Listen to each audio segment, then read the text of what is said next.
గణపరచబడిన. In fact, let's read, hold your place at Genesis 25, but let's go over to Genesis 49. ఆదికాండం 25వ అధ్యాయాన్ని మనము అలాగే ఒకసారి marking పెట్టుకుని ఆదికాండం 49వ అధ్యాయం చూద్దాం. 49.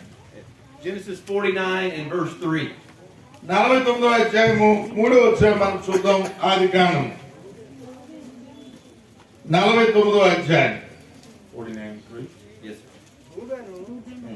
నీవు నా పెద్ద కుమారుడు, నా శక్తియు నా బలము 49:3. నా శక్తియు నా బలము యొక్క ప్రథమ ఫలమును ఔన్నత్యాతిశయమును బలాతిశయమును నీవే. So Reuben was the firstborn, but and had great honor in that. ఇదిగోండి, రూబేను జ్యేష్ఠుడిగా ఉన్నాడు, ప్రథమ కుమారుడిగా.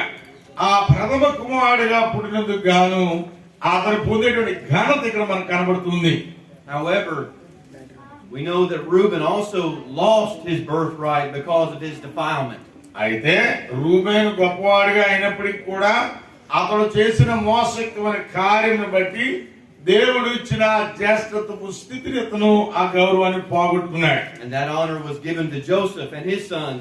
1 Chronicles 5 verses 1 and 2. మొదటి దినవృత్తాంతాలు 5వ అధ్యాయము 2వ వచనం మనం చూస్తే ఆ ఘనత పోయి ఎవరికి ఇవ్వబడిందంటే యోసేపునకు ఇవ్వబడ్డది ఆ జ్యేష్ఠత్వపు స్థితి. Also, the one who held the birthright received a double portion of the inheritance. అంతేకాదండి, జ్యేష్ఠత్వం కలిగిన వాడు కలిగే రెండో లాభం రాసుకోండి. రెండో లాభం ఏంటంటే ఆస్తిలో రెండవ మొత్తం వస్తుంది, అనగా 2. ద్వితీయోపదేశకాండం 21.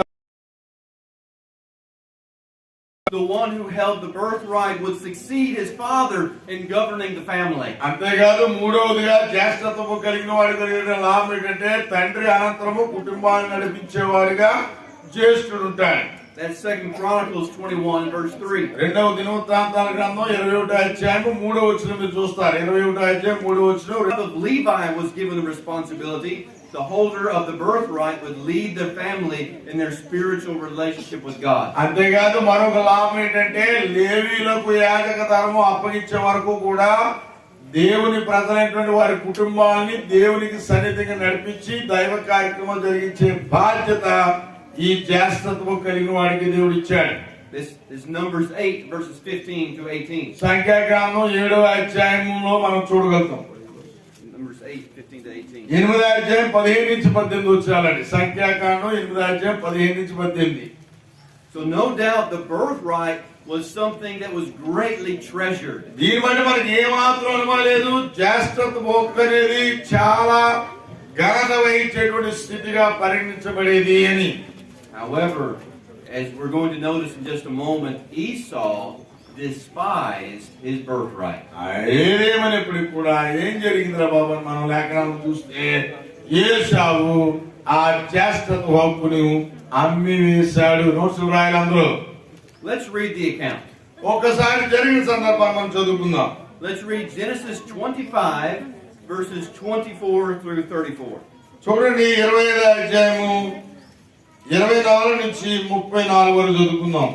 ఆదికాండము 25వ అధ్యాయము 24 నుంచి 34 వరకు. ఆమె ప్రసూతి కావలసిన దినములు నిండినప్పుడు ఆమె గర్భమందు కవలివారు ఉండేది. మొదటివాడు ఎర్రని వాడుగా బయటికి వచ్చెను. అతని ఒళ్ళంతయు రవ వస్త్రము వలె నుండెను గనుక అతనికి ఏశావు అని పేరు పెట్టింది. తరువాత అతని దయచేసి అందరూ బైబిల్ చూడండి, నిశ్శబ్దం ఉండి. ఆదికాండము 25వ అధ్యాయం 24 నుంచి చదువుతున్నాడు సోదరుడు. అతని చెయ్యి ఏశావు మడిమను పట్టుకొని ఉండెను గనుక అతనికి యాకోబు అని పేరు పెట్టబడెను. ఆమె వారిని కనినప్పుడు ఇస్సాకు 60 ఏళ్ల వాడు. ఆ చిన్నవారు ఎదిగినప్పుడు ఏశావు వేటాడుట యందు నేర్పరి అయి అరణ్యవాసిగా నుండెను.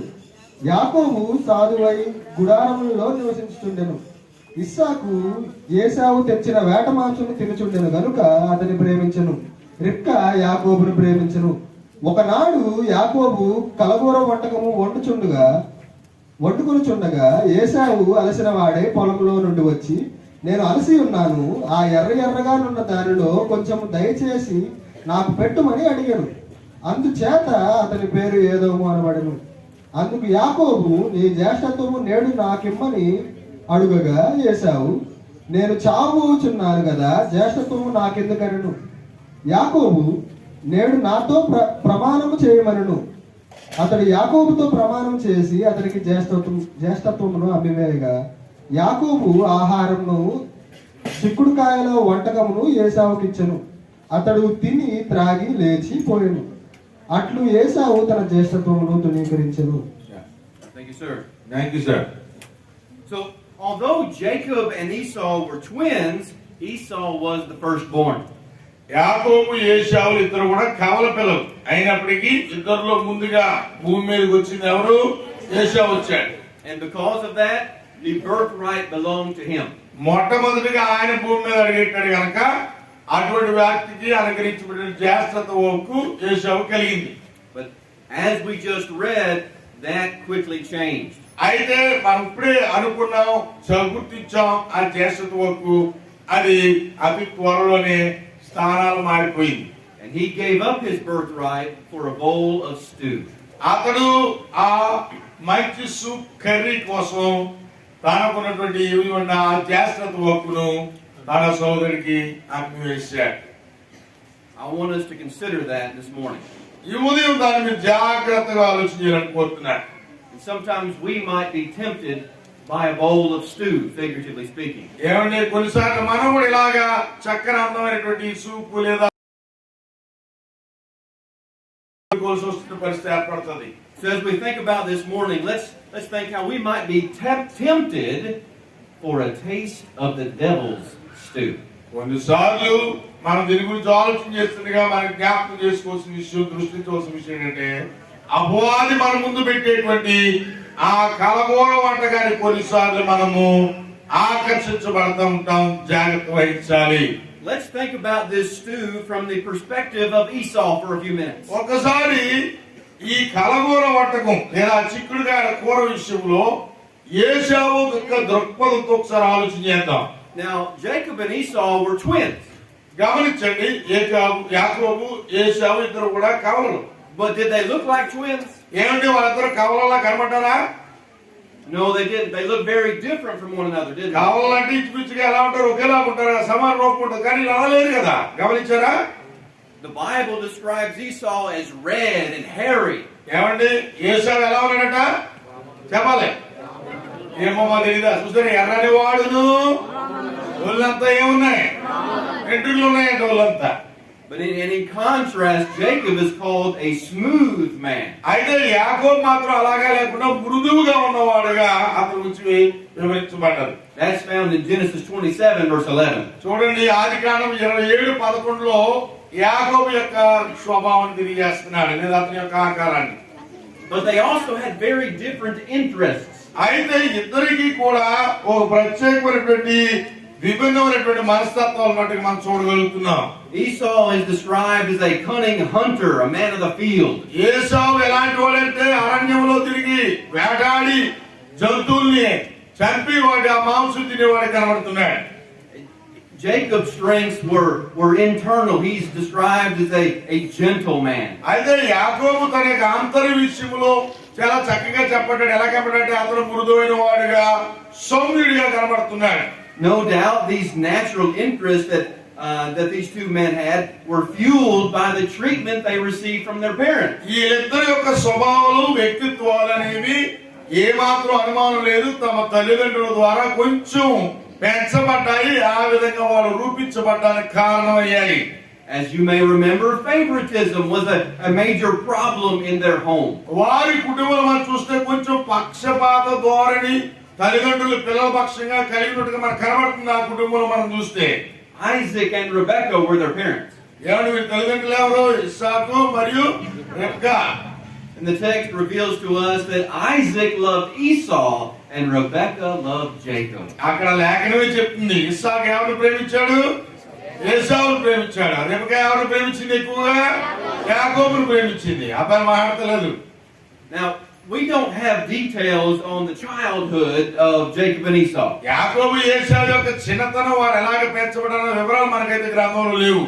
However, the division that existed between them is evident from the account that we just read. అయితే వారి మధ్య ఉన్నటువంటి ఆ భేదం ఎలా ఏర్పడింది, వారి స్వభావ వ్యక్తిత్వ విషయాలు అన్నది మన ఎంతవరకు చదివి 10 వచనాల సారాంశంలో మనకు కనబడుతుంది. And was very likely fueled by the preferential treatment they received from their parents. వారి ఏమాత్రం మనం అనుమానం లేకుండా చెప్పొచ్చు, వారి యొక్క స్వభావ వ్యక్తిత్వాల కారణం ఏంటంటే తల్లిదండ్రులు ఇరువురు కూడా వారికి ఇష్టమైన పిల్లలకి ఏ విధంగా పెంచి పోషించారో అన్న దాని మీదే ఆధారపడి ఉన్నట్టుగా.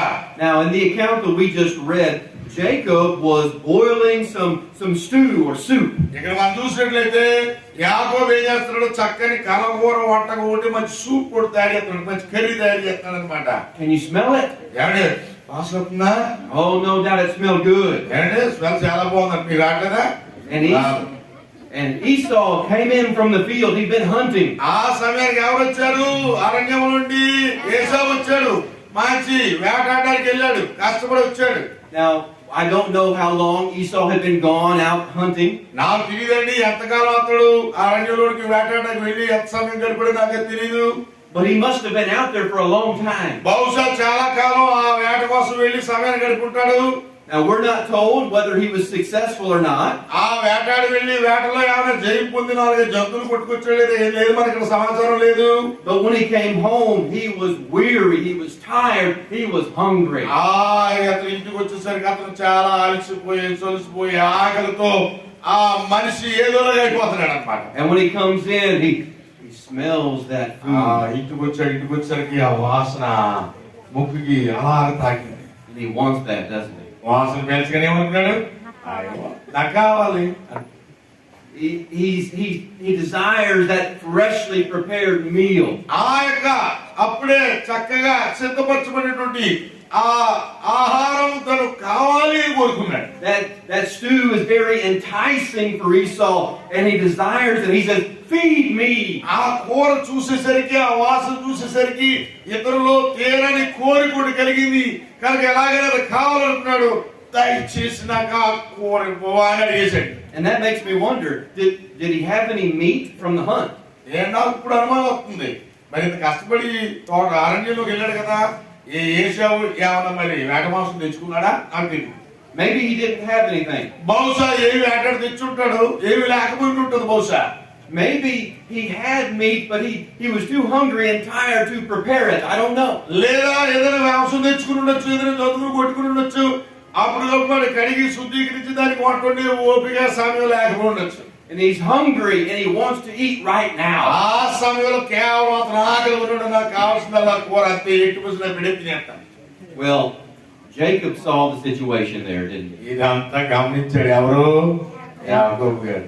And Jacob was very quick to put a very high price tag on that stew. యాకోబు తెలివి ఏం చేయడంటే ఆ కూరకి చాలా ఖరీదైన రేట్ ఎట్టేసాడు. అవునా? It was going to cost Esau his birthright. ఏమిటి ఆ కూరకి ఎంత ఖరీదు పెట్టాడు? తన యొక్క శాశ్వతగా ఇచ్చేమన్నాడు.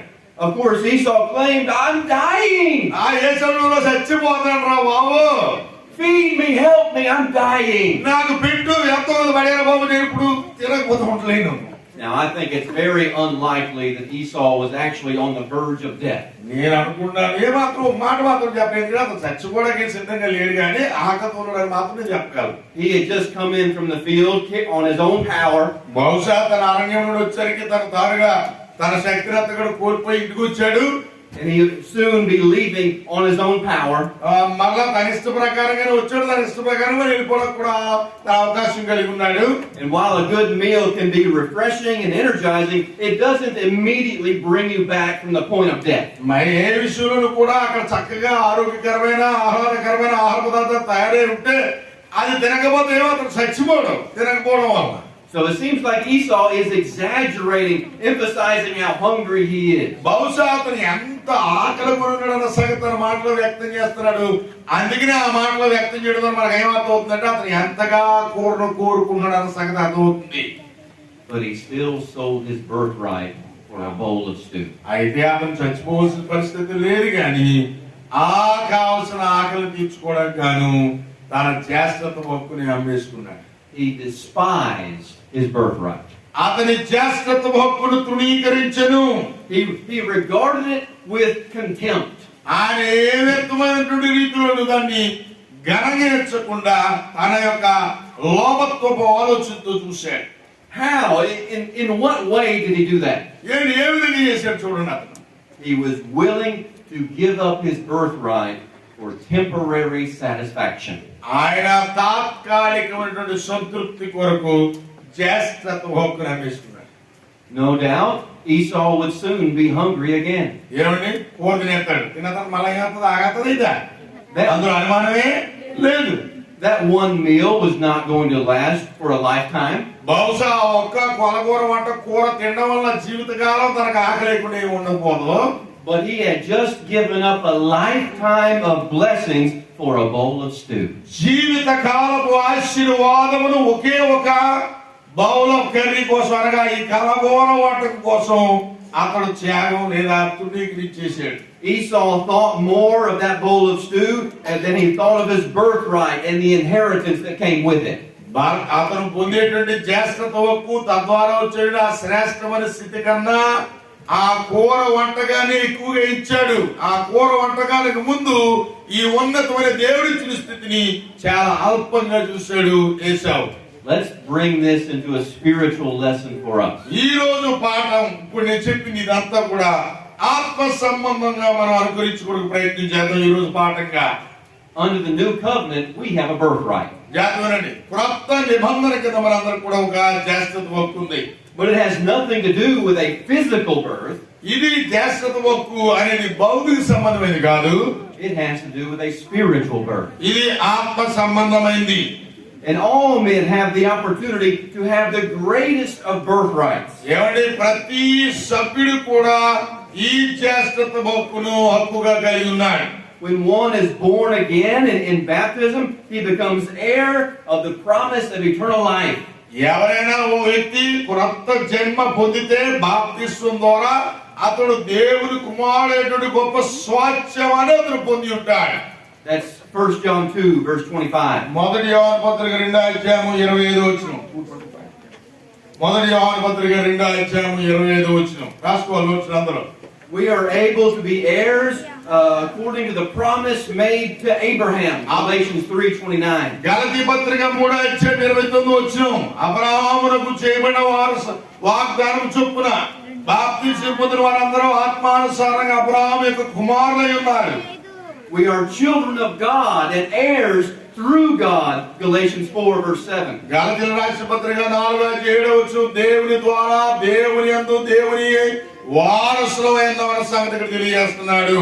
And remember what Peter said about this inheritance. ఈ యొక్క స్వాస్థ్యమును గురించి పేతురు ఏం తెలియజేస్తున్నాడో ఒకసారి గమనించండి. 1 Peter 1 verse 4. చూడండి రాయండి, మొదటి పేతురు పత్రిక 1:4. Let's go ahead and read that. ఎవరైనా చదవండి. పేతురు రాసిన మొదటి పత్రిక 1:4 నోట్స్ రాయాలి, చూడాలి. మన ప్రభువు యేసుక్రీస్తు తండ్రి అయిన దేవుడు స్తుతింపబడును గాక. మృతులలో నుండి యేసుక్రీస్తు తిరిగి లేచుట వలన జీవముతో కూడిన నిరీక్షణ మనకు కలుగునట్లు, అనగా అక్షయమైనదియు నిర్మలమైనదియు వాడబారినదియు అయిన స్వాస్యము మనకు కలుగునట్లు ఆయన తన విశేష కనికరము చొప్పున మనల్ని మరలా జన్మింపచేసెను. What a beautiful picture for the inheritance of God's people. దేవుని ప్రజలు పొందేటువంటి ఈ గొప్ప స్వాస్థ్యము ఎంత గొప్పదో ఇక్కడ తెలియజేస్తున్నాడు. Incorruptible and undefiled. అనగా ఎప్పటికీ అది నశించి పోనిది, ఎప్పటికీ నిశ్చలముగా ఉండేది. An inheritance that never fades away. అది ఎప్పటికి కూడా వాడబారనిది ఈ స్వాస్థ్యము. And it's reserved in heaven. అది పరలోకమందు పొందుపరచబడి భద్రపరచబడినది. Do we have our birthright? ఏమండి, మనకి ఆ యొక్క జ్యేష్ఠత్వ హక్కు లేదా ఆ మొదటి పిల్లలుగా పుట్టినందుకు దేవుడు ఇచ్చిన స్వాస్థ్యము మనం కలిగి ఉన్నామా? Do you have your reservation? మీరు ఆ స్వాస్థ్యమును ముందుగానే మీ కొరకు భద్రపరచబడి ఉంచబడిన స్థితిలో మీరున్నారా? But here's my question for you today. అయితే మీకు ప్రశ్న వేస్తాను, జాగ్రత్తగానండి. What are you willing to trade that inheritance for? ఆ గొప్ప నిత్య స్వాస్థ్యం మీరు పొందడానికి ఈ భూమి మీద మీరు ఏం ఖర్చు పెట్టాలి, ఏమి దానంగా ఇవ్వాలి? What would you trade your birthright for? ఏమిటి మీ యొక్క జన్మ లేదా మీ జ్యేష్ఠత్వ హక్కును దేనితో మీరు అమ్మగలుగుతారు, ఇవ్వగలుగుతారు? Would we trade it for temporary satisfactions? ఏమిటి ఈ లోక సంబంధమైన తాత్కాలిక స్థితుల కొరకు దేవుడిచ్చిన శాశ్వత హక్కును, ఆ క్రొత్త జన్మ ద్వారా మనం పొందిన స్థితిని మనం త్యాగం చేస్తామా? Would we trade it for a taste of the devil's stew?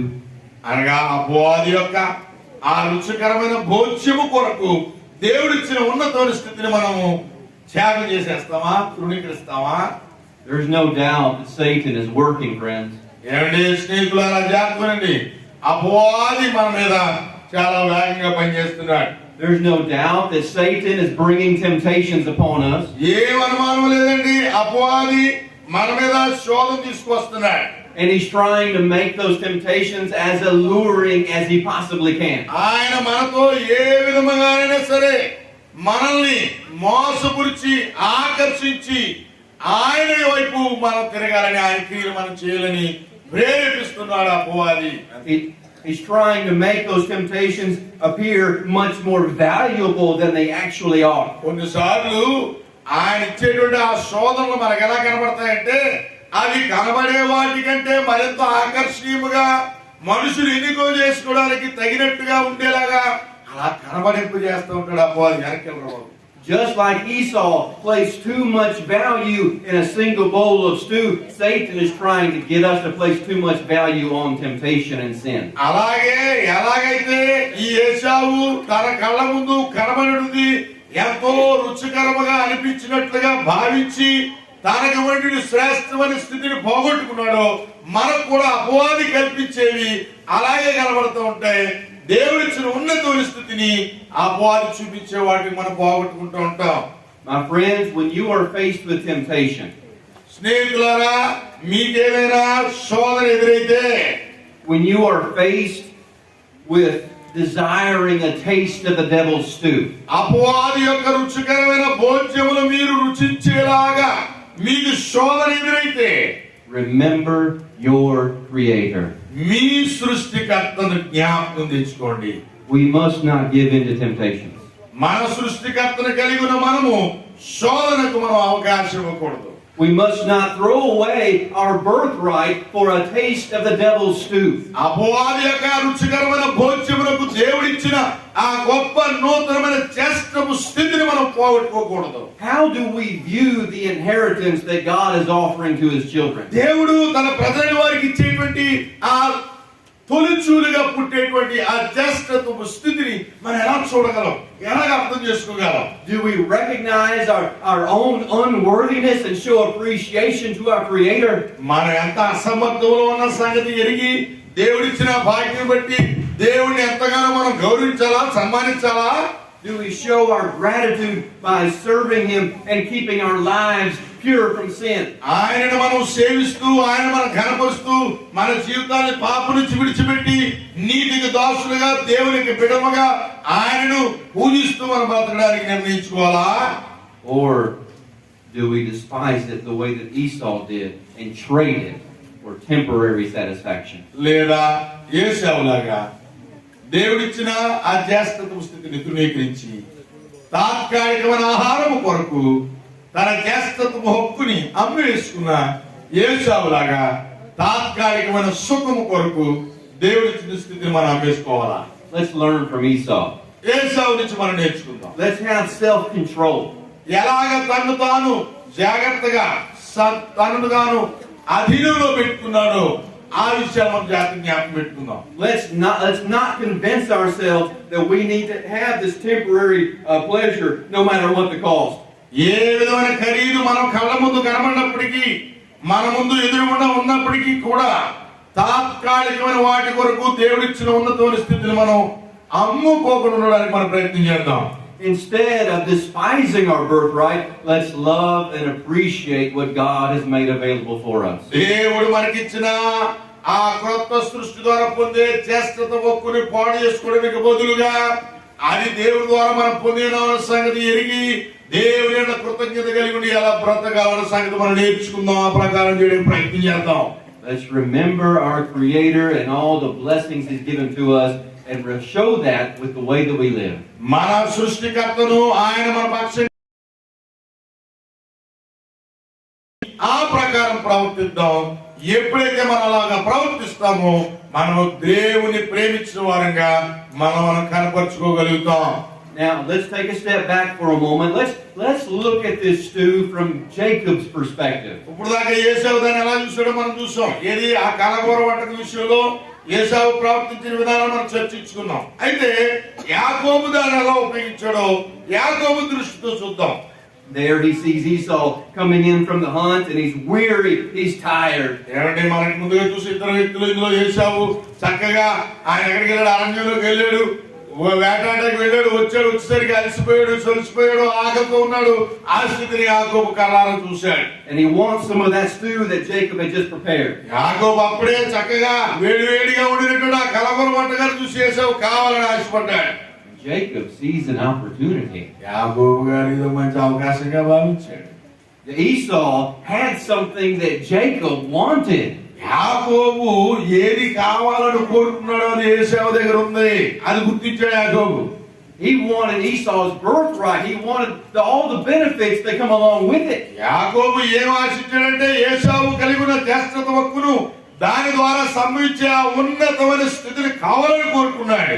Now, although there was obviously a division in the family, I don't think Jacob would have done this if he believed Esau was actually dying. ఏమంటే ఒకవేళ మనం నిజం అనుకుంటే కనుక ఉన్నటువంటి కుటుంబ పరిస్థితులు బట్టి నేనేమనుకుంటానంటే అన్నయ్య అలాంటి ఆకతున్నాడు కనుక తమ్ముడు అలాగ దోషం చేయకుండా ఉండుంటే బాగుండని నేను అనుకుంటాను కుటుంబంలో సాధారణంగా. So I think Jacob looks at Esau, he sees that he's very tired, he's very hungry, he's vulnerable, but he's not actually about to die. యాకోబు చూసరికి అతను అలసిపోయాడు, చలిసిపోయాడు, ఆకలితున్నాడు. అయితే ఇది కూరట్ట బత మాత్రం వీడు చచ్చిపోవలే అని కూడా యాకోబుకి అర్థమైంది. Those of you who have studied economics, you know that with the higher demand, the higher the price. ఏమండి ఇలాగా ఎకనామిక్స్ మీ అందరికీ తెలిసి ఇక్కడ చదువుకున్న వాళ్ళకి ఏం తెలియజేస్తుంటే డిమాండ్ ఎక్కువగా ఉంటే ఏం పెరుగుద్ది, వాల్యూ ఖరీదు పెరిగిపోతుంది. వాల్యూ ఖరీదు పెరుగుతుంది కదా. So Jacob decides, well, let me test here and see just how high the demand actually is. అక్కడ యాకోబు గారు ఆలోచన చేశాడు. ఈ యొక్క డిమాండ్ ఎలా ఉందో చూద్దాం అని చెప్పి చిన్న పరీక్ష పెట్టడమాట. అంటే అతని ఆకలి యొక్క స్థితిని దేంతో కొనొచ్చు అన్నట్టుగా యాకోబు ఆలోచన చేశాడు. దీనికి అత్యధిక ఖరీదు పెడతాక ఆలోచన చేశాడు. Jacob thinks, I wonder if Esau wants this stew bad enough to give up his birthright. యాకోబు అనుకున్నాడు, నిజంగా ఏసావు కూర కావాలా, కూర నిజంగా కావాల్సి ఈ జ్యేష్ఠత హక్కుని అమ్మేస్తాడంటావా అని అనుకున్నాడు. This is the way I picture it in my mind. నా మనసులో వాళ్ళిద్దరి స్థితిని ఇలాగ నేను రూపించుకున్నాను. There's Jacob holding this pot of stew. ఇదిగోండి యాకోబు గారు ఈ యొక్క కప్పులో లేదా గిన్నెలో ఆ కూర పట్టుకున్నాడు. He's maybe stirring it a bit. బహుశా మాట్లాడతా అటు గడితిలా తిప్పుతున్నాడేమో. వాసన ఇంకా పెరుగుతుంది కదా. Let Esau have a little smell of it. కొంచెం వాసన వచ్చేలాగా తిప్పుతున్నాడు అంతే కదా. That smells good. ఇది అప్పటికే వాసన వచ్చేస్తుంది. ఇంకా ఇది కూడా ఇక పెరిగిపోతుంది లోపల. You want some of that Esau? It's good. ఏమండి ఇలా వాడు యేసు నిజంగా కూర కావాలా? It's going to taste good. It's going to make you feel so much better. చాలా రుచికరంగా ఉంటుంది. నువ్వు చాలా దీన్ని బట్టి ఆదరించబడతావు. Just give me your birthright and it's yours. నీ జ్యేష్ఠత ఇచ్చేయారా కప్పించేస్తాను మొత్తం తిని దిగింది అన్నాడు. Jacob is looking at this as he has nothing to lose and a birthright to gain. ఏమండి యాకోబు గారు ఈ అవకాశం ఎలా ఉపయోగించాడంటే ఏమీ పోగొట్టుకోకూడదు, అదే సమయంలో జ్యేష్ఠత కొడినప్పుడు. Yes, he'll give up some of his stew, but there's probably enough for both of them anyway. బహుశా ఈ కూర కొంచెం అతనికి పెట్టేవాల్సి వస్తుంది. బహుశా కూర ఇద్దరు మందికి సరిపోయే రీతిలో ఉండే ఉండొచ్చు కదా. So what does it matter if he gives Esau some? He has nothing to lose. ఏమంటే ఒకవేళ మొత్తం కూర పట్టుకెళ్ళి ఇచ్చేసినా యాకోబు పోగొట్టుకునేది ఏమీ ఉండదు, కాదు మనోడుకుంటాడు కదా. Jacob is playing the devil. ఏమండి యాకోబు ఇక్కడ అపవాది పాత్రను పోషిస్తున్నాడు. He's laying out the temptation before Esau. ఏసావుని కొంచెం శోధించేలాగా చిన్న అవకాశం కలిగేసాడు అక్కడ. He's making it look better than it actually is. అక్కడ ఉన్న దానికన్నా చాలా అందంగా లేదా రుచి